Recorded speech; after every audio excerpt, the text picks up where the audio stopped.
Okay, a little progress update on the restore of the Craftsman Drill Press. This is the bed table, which I've had a go at cleaning, and had some success. That oven cleaner is what I used in the background to try and dissolve the paint, which it does work. It does dissolve the paint, but it's still very difficult getting the paint off because it turns it into like a sticky goo, which is quite difficult to get off. But this is cleaned up quite nicely. I think it's going to need a wipe over with some white spirit, but this one is pretty much ready to paint, and I'm pleased. The condition of that is very good, the bed table. Here's the column. This cleaned up fairly well. There is some dents, small marks in it.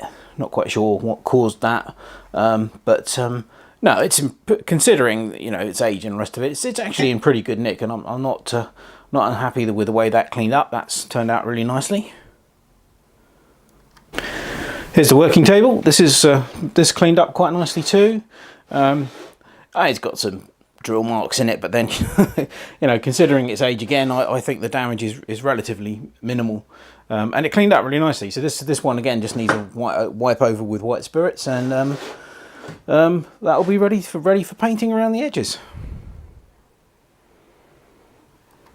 Here's the head, which I haven't actually done any work on yet. This needs a lot of cleaning. There's still quite a lot of remnants of the paint on here, but it does seem to flake off quite easily.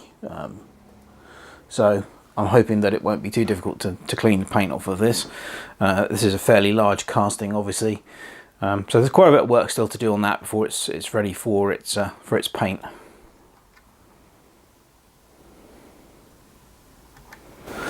Right, well here we have the headstop. This has been cleaned.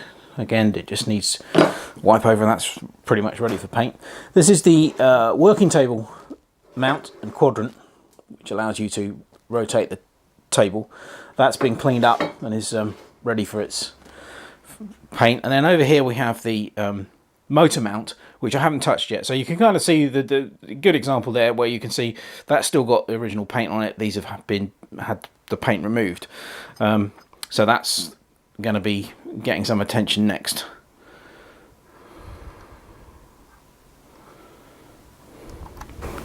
Okay, here we have a few other items, possibly the most important part, and sadly the only bit which actually has a little bit of damage to it. This is the quill here, and there's the spindle. This is the quill pinion and the handle support, and that's the spindle pulley, and this is the column top cap. Yeah, you can probably see if I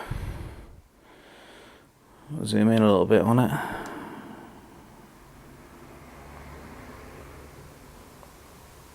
Yeah, the first few teeth, 3 teeth there that have been basically wrecked on the quill. Fortunately, they are at the point where the quill will be at the top of its travel. So by moving the depth stop up the quill slightly, I can stop the pinion here from it even reaching these teeth. It means I lose a little bit of travel on the quill, but that's how it was when I got it, and it was there's still plenty of travel, so I'm not too bothered about that. This needs cleaning up. I haven't touched that yet, other than disassembling it. Yeah, so that's that. Well, this is the motor and motor pulley, and that was a game trying to get the pulley off. The motor shaft is keyed, but the actual pulley isn't. The pulley is only held on with a grub screw, but as you can see, the motor shaft is quite rusty.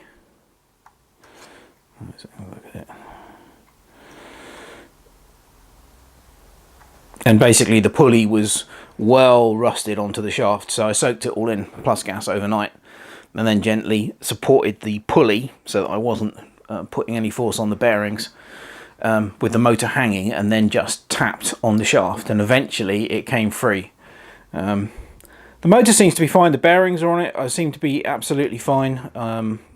Obviously there's a bit of damage to the casing there, but obviously it all needs cleaning. I haven't touched this yet, so this will be cleaned up. So yeah, so this is the work I've done so far. And these are the remaining few pieces. The spindle cap, which is this lady here, this cleaned up quite nicely, as did the handles for the quill.